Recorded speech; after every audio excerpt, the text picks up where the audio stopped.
خوشگلی. اونه کی درست کرده؟ اون نایسی.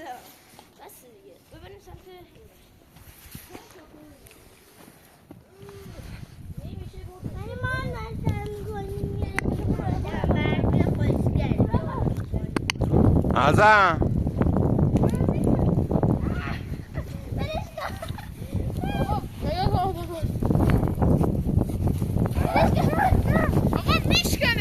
نمیشکنه بابا.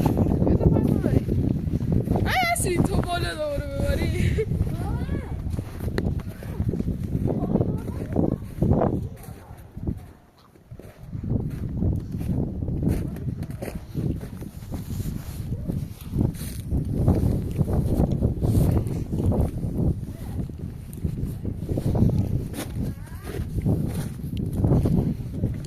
چند تا گردوی اسرائیلی اگیر اسرائیلی جا داری دوتو ده